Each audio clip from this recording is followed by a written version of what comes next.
Welcome to the End of Life Conversations podcast. I'm Reverend Wakil David Matthews.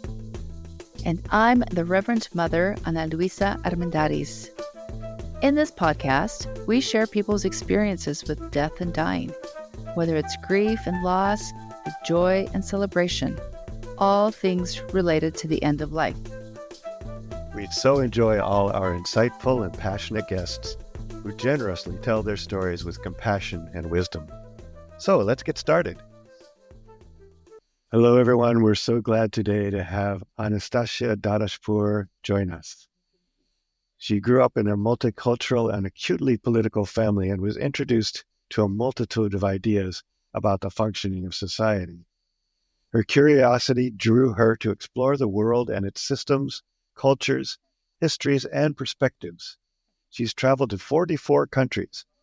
She is a proud mother of two daughters, Azaria, who is in spirit, and Isabella, who is her greatest joy. She has enjoyed working in the nonprofit sector, journalism, human-to-human diplomacy, and she continues to be inspired by the profound drive of the human spirit. Anastasia currently owns the Sunshine Sanctuary Boutique Jungle Lodge in Costa Rica, where she hopes people will go to find rest and relaxation. She's also the author of Transcendence, an upcoming play about children imagining peace on Earth. Welcome, my friend. Oh, it's so good to be here. Thank you for having me. Yeah, so exciting. So glad. I can't wait to see the play and go down to Costa Rica. I can't wait to go there. So many so things. Good to have you. The future is untold and exciting possibilities. Yeah, it's all a mystery. So glad you're here. Thank you for joining us. We always like to start with asking you about when you first became aware of death. It's hard to say. I feel like death was always a curiosity for me throughout my life. I had a bit of a thin veil between myself and my understanding of the other side of life. But I never quite put my finger on what that meant or how it felt exactly until my grandmother, who was my second parent, a very, very integral part of my life and my childhood. She passed away in 1998. She was a devoted Catholic woman, very old Spanish family, and like lace on her head when she went into church, that kind of older abuelita. And when she died, she was so scared. And I mean, we're talking about someone that went to church like every day and, with her knees praying every night before bed. And so it really gave me pause to think about, as faithful and devoted as this woman was and as good of a person as I knew her to be, she was scared in her last moments, like really, really deeply terrified. And so I thought a lot about what she felt or what she saw or what she anticipated. And, given her very long 91 years of life on this planet, why she would have felt so much terror meeting her maker. So that stuck with me. And then I have since lost a child and to negligence at the hospital. So it wasn't a natural death. And my father took his own life with a weapon. So there have been some other big events that have bookmarked my life in very profound ways. Mm-hmm. Yeah. Wow. The hardest things. Yeah. Thank you. Yes. So thank you so much for sharing that. And this is a safe place for you to share what feels comfortable to you and what doesn't. But I am grateful for this opportunity with you because you have firsthand experience of deaths that are not what people would deem normal. But how have these deaths influenced the day-to-day life that you have created for yourself? How are these deaths impacting your story? I guess it has further thinned the veil for me, actually. And specifically with my daughter Azaria's death, she died in 2008. And I felt as though because I was connected with her through an umbilical cord, through a physical umbilical cord, when she transcended into spirit, I was still connected to her through an umbilical cord. And so, regardless of my faith in a spiritual practice or religious paradigm, I knew that she was God. I knew that I had a direct, unfiltered link to the divine.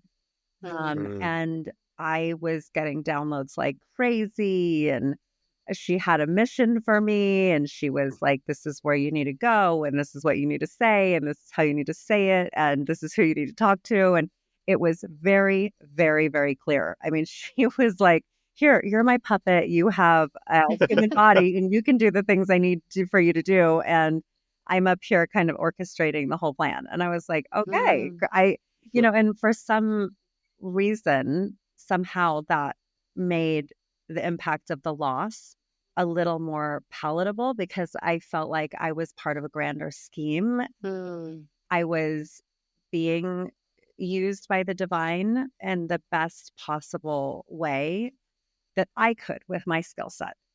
So, yeah, and then my Mm. father, I've had the best relationship with my father that I ever had after he passed out of his body. I was like, "Oh, great." It was that whole physical being part of you that didn't really work for our relationship. But Mm. once he was in spirit, he was just like such a pure, divine, pure love. And so I was able to really rework and reconfigure a lot of what had transpired between us in our physical relationships here in this Mhm. plane.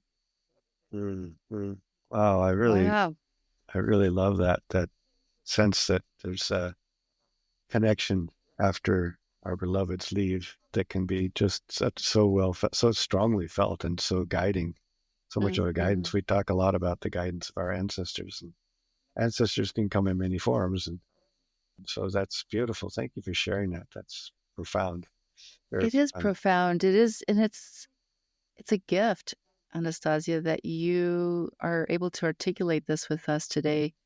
Because oftentimes when I sense that when there's a loss that doesn't isn't deemed natural, right? End of life, 90s, old age, that is deemed like the good way to go. But other types of deaths, society doesn't want to talk about them.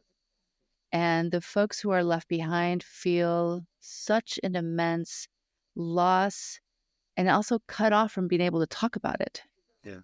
And so you feeling divinity in both of these relationships, they were bodies who passed on, but their soul, the spirit, the divineness continues with you and around you. And I think that's such a gift to teach, right? That it's not over. We're still in relationship. Hmm. Absolutely. It's really wild. And the more I've learned about ancestral, DNA relationships, the more I'm like, wow, I am truly the sum of my parts for the better or the worse. Yeah. I have Hmm. colonization in my past, the Spanish family in New Mexico, which I'm not proud of. And I think there's a lot of shame that got filtered through the ancestry, but also a lot of pride, connection to culture and tradition. And so it's not just those who I know or have heard of. It's all of the multitude Hmm. parents, grandparents, et cetera, that goes back, you know, um, Eons. beyond, right. How long do Yeah. we talk, Yeah. I mean, we're Right. all one, really. Yeah. Yeah. Back and back and back. Yeah. Wow. And Oh. forward. And then we can start thinking forward and forward. It's all connected. Wow. Beautiful. Beautiful. Thank you for Hmm. sharing that. That's such a profound knowledge and thought something to hold, something to hold for all of us. We'd like to also ask more about what your current work is, what you're working on, and again, how it's informed by this what you're talking about. As you mentioned, I own a beautiful little hotel in Costa Rica in Montezuma. And I went to Costa Rica in 2020, right after my father died. Of course, COVID was so intense. And then the elections, regardless of blue team, red team, were so intense for the country. And my father, shot himself. And I had to literally go and pick up the pieces unexpectedly. And so my graduate work was looking at democratization in the Middle East. And so I was very, very aware of what democracy means. Mm. And so after the 2020 elections, I was terrified. I mean, my fuse had been, I was so scared that it was just over, over, over for the United States because the pillars of democracy had been depleted to such an enormous degree. Yeah. And so I went to Costa Rica as soon as I could. A friend of mine was like, look, you just need to take a mommy break a little bit, like, go for a week or 10 days or something and just take a deep breath. And I did. I went and just sat on the beach and I respirar. I breathed in with the ocean. I breathed out with the ocean. And I did that for a week and then another week. And then those weeks turned into 3 months. And my family came to visit me, my daughter. And I really healed with myself with, being as neutral and susceptible to the beauty and grace of the jungle and the nutrient rich air, water, food, life, pura vida, like really brought me back to health. And my father died and left me a little bag of gold, not actually, but like he left me his legacy. And I, through a mysterious series of events, was offered to buy a hotel. And I was like, okay, A equals B, and I'm here. I'm going to put A and B together, and I'm going to buy a hotel in Costa Rica. And so it was very mysterious, but I feel like it does carry my father's legacy, and he is the protector of the space. He's there. His ashes live there. And so that is a space that holds a lot of potency and potential. The creative spirit is very, very strong there. So, yeah. And then That's so in beautiful. addition, I just finished a play. I was invited to write a play about, I'm a writer. I had already written a book. It's called Love, a Manual for Humanity. And it's based on me asking myself thousands and thousands of times over decades, what is the end of the story in Israel-Palestine? And again, my graduate work was looking at conflict resolution and human rights in the Middle East specifically. So I have traveled quite a bit in the Middle East and studied it academically and interviewed innumerable amounts of people that are much smarter than myself about, how does this story end? And I channeled a book that is called Love, a Manual for Humanity, which is the end of the story is we have to really be kind, loving human beings ourselves and in the world and towards others. And we need to live that and be that. We need to be vehicles and vessels of love, period. We're all humans and we all have our issues and our problems and our traumas, of course. I don't ask anyone to forget who they are or bypass what's true for them, but also training people to be in the space of love and then pushing that out into their lives, into their work. Hopefully, bankers who are banking as love and politicians who are, making laws in love, and parents and teachers and diplomats and every single one of us in this world, if we do that in the essence of love, then we change the world. And we change the story of what's currently happening here on October 7th, 2024, into a different story. Wow. Wow. May it be so. Well, Yeah. Inshallah. Inshallah. Thank you for that. It's Inshallah, that's beautiful. right. Yes. one of the things you said really reminded me of a story I read of the indigenous people. I think the Mayan indigenous people would take their people who were in mourning to the ocean. They would walk them down to the ocean. And because the ocean has that, what you talked about, that healing power to just be, to take all of your sorrow, all of your pain, and all of your, and just hold it, and you can put it all there and it'll hold it. So that vision of you being on the ocean and just breathing with the ocean is very, very sweet, beautiful. Thank you for that Yes. and for all you're doing. I can't wait to read that book. Yeah, I know. Me It's going, too. it's going in the podcast notes. Yay. I Well, love it. I wish I could just give you a book. I'm going to have to order it. I took all of my copies down to Costa Rica to do a book signing down there. And so I literally gave my very last copy here in Colorado away, unfortunately. that's okay. I can bring some back. Okay, great. Okay, great. Or I could just order some, Yeah. No, there's a couple of pieces with what you just shared. Full transparency, I really want to cry for a while. And your offering of letting me go and stay at the Sunshine Sanctuary, I think about it raining and me crying. I also am needing that like spiritual washing, millennia old water, just taking what isn't no longer of service to me and just taking it back into the ocean.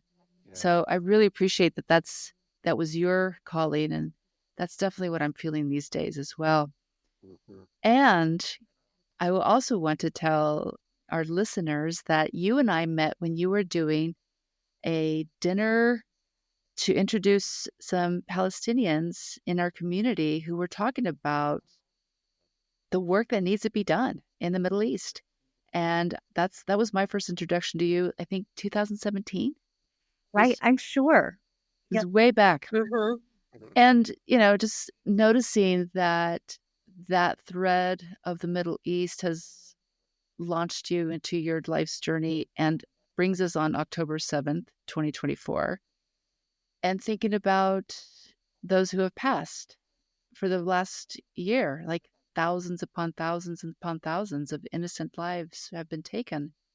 And I just want to bear witness to that, and it's been your life's work. So I'm sure that means a lot more to you in your daily life than, well, it should mean to most humans on earth these days. Yeah. Yeah. For And paying I attention. so deeply feel that we're connected. I feel like everyone is feeling this. I mean, of course I am feeling it. I'm watching the news and paying attention and talking to people. But I think in the collective, we're feeling it. And I think it's dense. And I remember someone saying to me a long time ago in 2001 when 9/11 happened, and she was an elder at the time. And she said she could just feel herself kind of hurling souls into the right direction. She was holding space and helping souls find their way through whatever portal spirits go through. And at that time, I didn't totally understand what she said, but I remembered her saying that, believing her that was true for her. And now, 23 years later, moving into my matriarchy, also feeling that the intensity of knowing what collective suffering feels like. And, when many, many people die in a day or in a moment, it does shock the system. It shocks The collective. And so, you say you need to cry, and yes, I thank you. I think our tears are necessary and help us feel human, really, because each of these people, they have lives and aspirations and blood. I recently asked a diplomat, how do we value the weight of blood? And I didn't get a satisfying answer, but each drop of blood holds the same weight, and so there's a lot of blood that has been shed over this last year, and I've been having conversations with people about shifting timelines, and this gets very etheric, or esoteric, But perhaps, our prayers and our devotion to kindness, our devotion to love, our devotion to a future that collectively enables us to be joyful and happy together on the same planet, Mhm. it does shift timelines.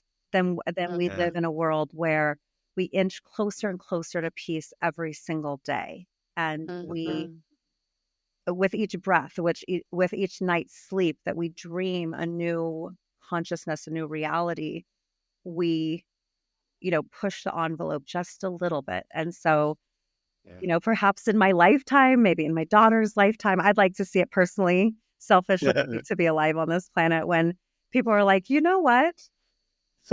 I, I understand what you're saying.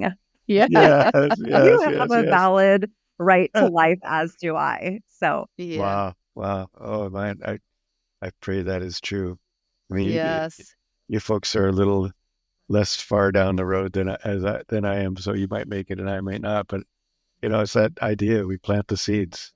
We keep planting the seeds. We keep Mhm. planting the seeds, and the forest will grow, and the fruit will come, and someone will hopefully be able to benefit from it. I do want to note for our audience that we're recording this on October 7th, which is Mhm. why that date is so profound and so deeply felt right now for the three Mhm. of us.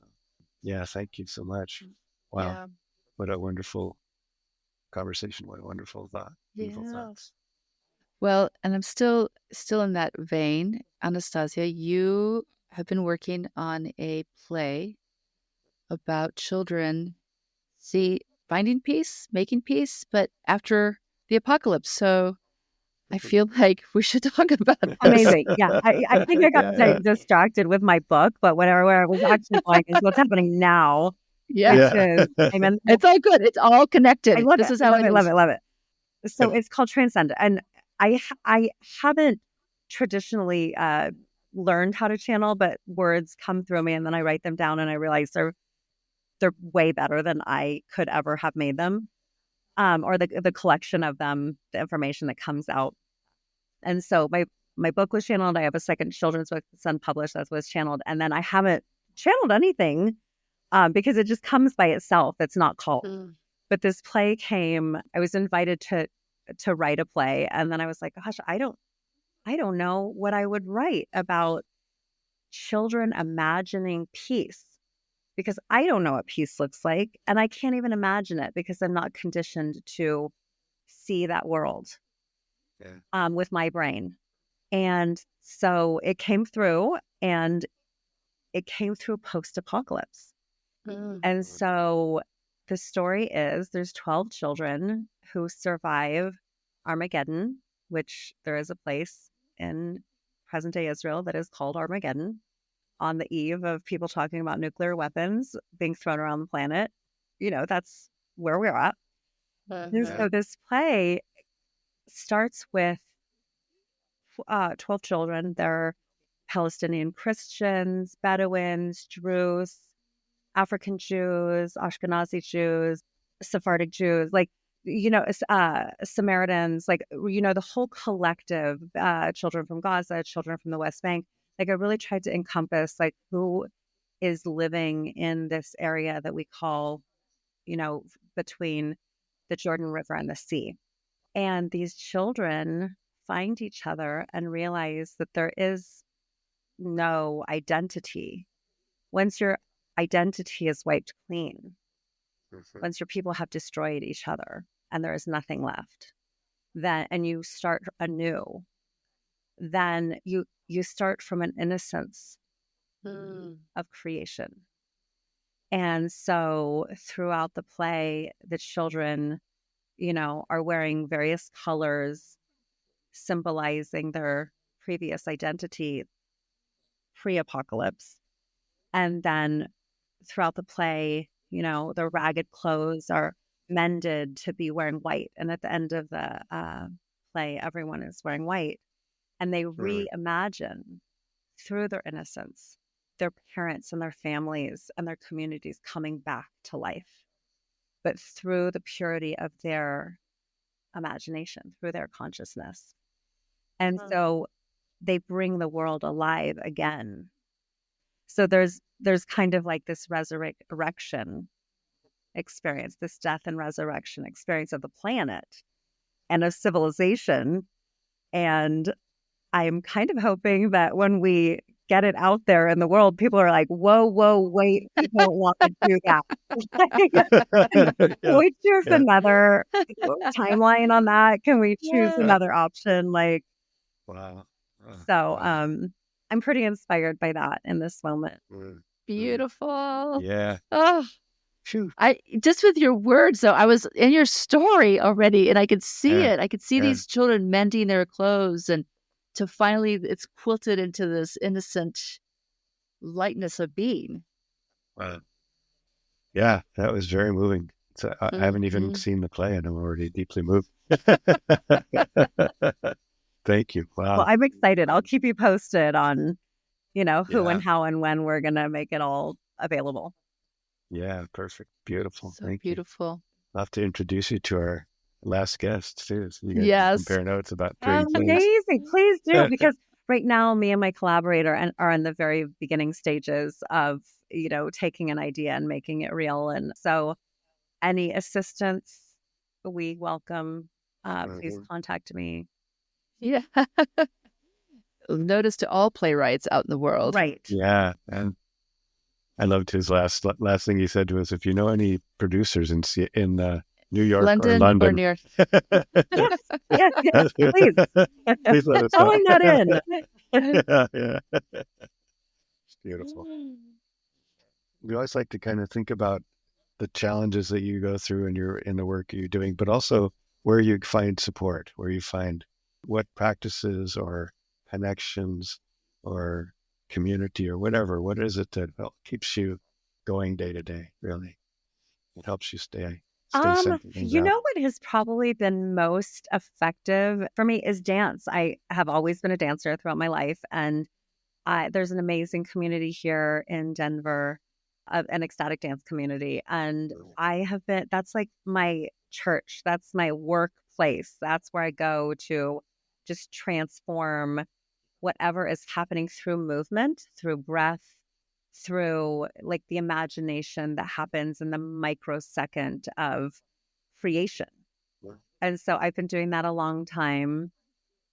I'll be honest, Ana Luisa and I have spoken about the tragedy of American society not being able to really hold death. And so that's why I really so deeply support the work that you both are doing. Thank you a thousand times over, because I felt that it was so foreign. It was so alien to experience something so shocking and devastating in all of my three experiences that I've shared. People got it to like almost like a 0 degree. I Yeah. mean, like not even at all. Yeah. And that was an additional secondary shock around, you know, having your community evaporate Yeah. completely Yeah. when in the moment where you need people the most. Yeah. And so I guess it's really just come down to my relationship with source, my relationship to the earth, my relationship to myself, my relationship to my future, my relationship to my desires and my legacy, what I'm here to do, my relationship with maintaining my relationships with my deceased beloveds.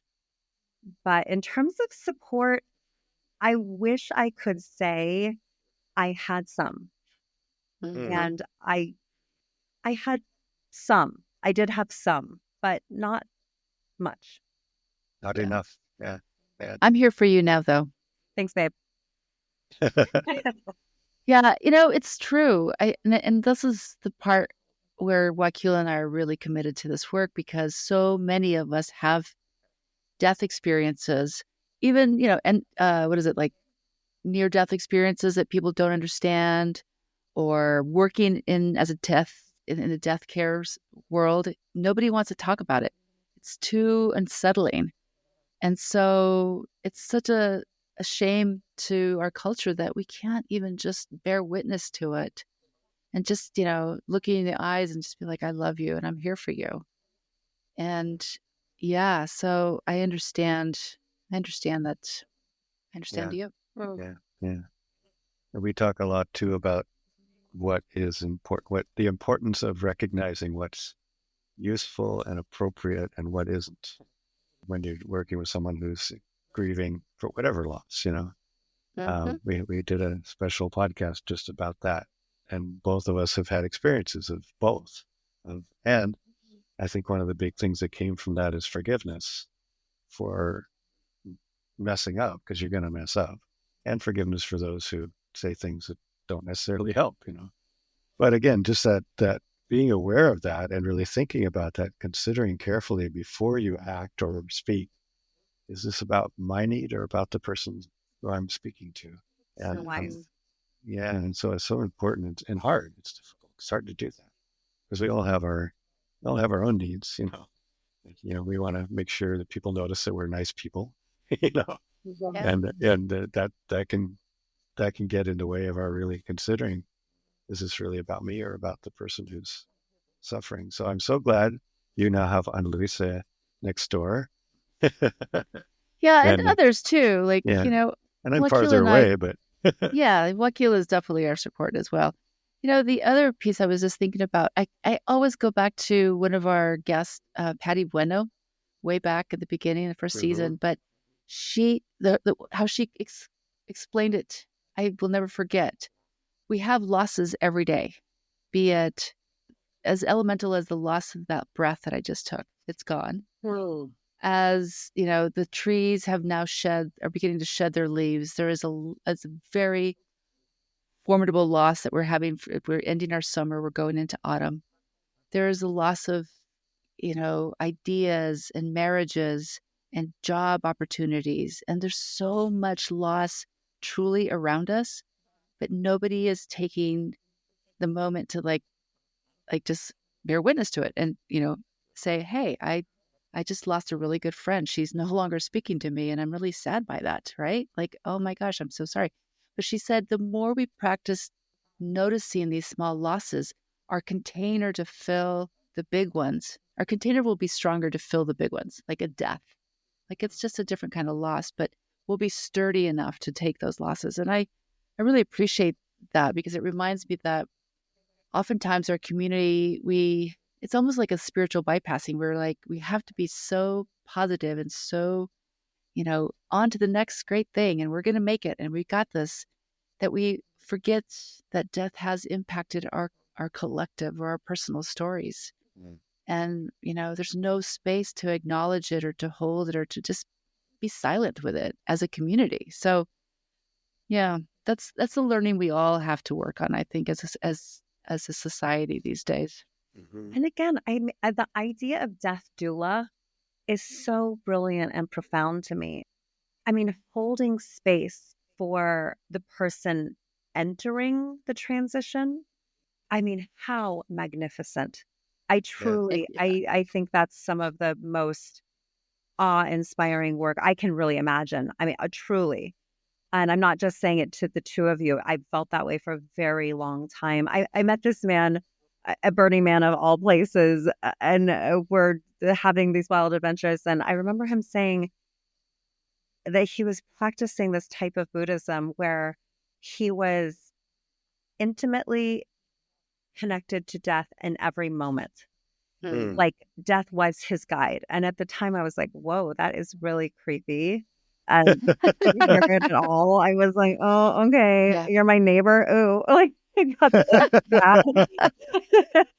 That's so funny. um, Ah. but it landed in me as something I needed to Mhm. think about quite a bit in my life. And since then, I've thought, what an amazing transition. Like, what a profound Yeah. opportunity for the next level, layer, dimension, whatever is next. I mean, doing it well, doing it consciously, Mhm. doing it with Mhm. intention, and doing it in your body, without the Mhm. spiritual bypassing piece of like, oh, I'm going to let go, but like actually physically, the Releasing. yes, wild. And so, wow, Mm. because one of the things I remember this man saying to me is he said, as the best you can do in the portal of your death, and I'm not getting my words exact, but like the highest realm of awareness that you can achieve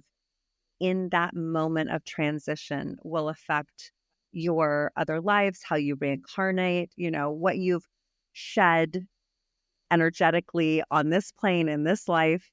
And I was like, okay, well, I guess in that case, it's worth taking the time to really, Mhm. really prepare for Yeah. this Mhm. Yeah. moment. It's a pretty big Beautiful. special moment. Oh, Yeah. it Yeah. is. I love that actually. There's a Buddhist book around here too that I had when I got really sick back in like 1999, and it was the meditation was about watching your body just fall apart and just Mhm. being aware of it, right? So for like 2 years that's all I did because I was determined to like watch my body do whatever. But even to this day, I noticed this. I was going to a conference the other day and I jumped on my bike and I ran downtown. And because Denver seems to be really like nutty on the streets Oh, these days, uh-huh, uh-huh. um, I literally like half a block away, I'm just like, okay, if a car hits me, hey, this is what it's I'm gonna like eject, my body's gonna like fall over and it's gonna hurt, but oh, but don't hold on. It's okay. You can really so I'm practicing like letting go too, right? All the Like I'm time. just like, it's okay. It's Yeah. okay. Like it's gonna Yeah. be fine. Yeah. That's my Wow. that's my little practice. Oh, wow. Yeah. Beautiful.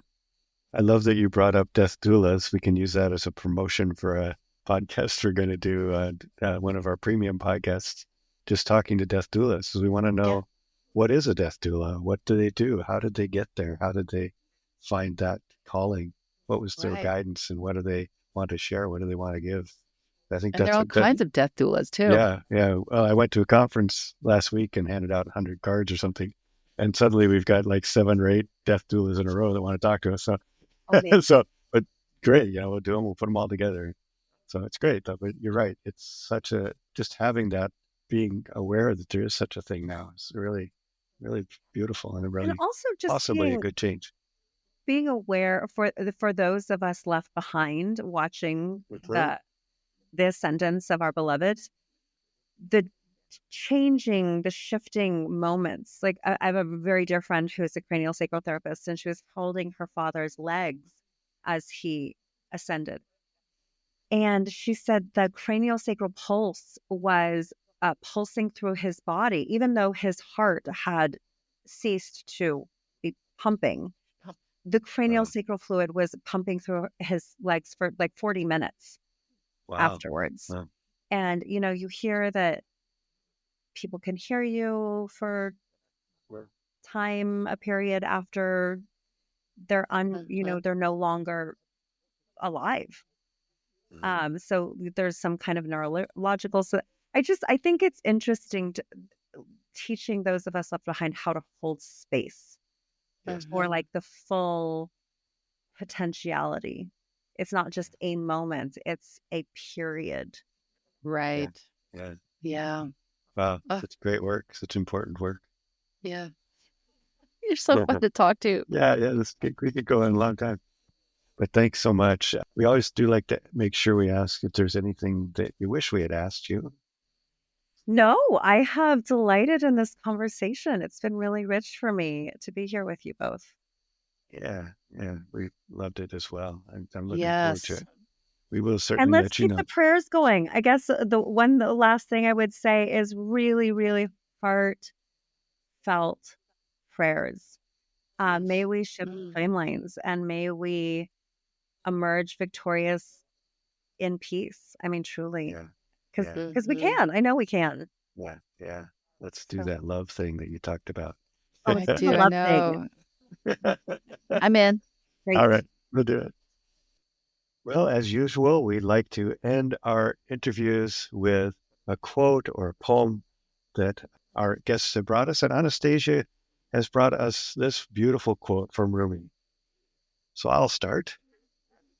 Goodbyes are only for those who love with their eyes, because for those who love with their heart and soul, there is no such thing. as separation. Mm, Beautiful. that's so beautiful. You want to read it again? I most certainly do. Goodbyes are only for those who love with their eyes, because for those who love with their heart and soul, there is no such thing as separation. It's our friend Rumi. Beautiful. Mm. Thanks so much for joining us on the End of Life Conversations. We appreciate you and look forward to sharing our stories. We encourage you to subscribe to have access to premium episodes and extra resources. Links to our guests and their recommendations and a transcript of this episode will be in the podcast notes. Yes, thank you so much. And please tell all your friends. Follow us on social media, and again, consider subscribing for some excellent premium content. We want to acknowledge that the music we are using was composed and produced by Charles Heastand. We also want to acknowledge that we live on unceded lands that have been cared for thousands of years by Indigenous peoples who are still here.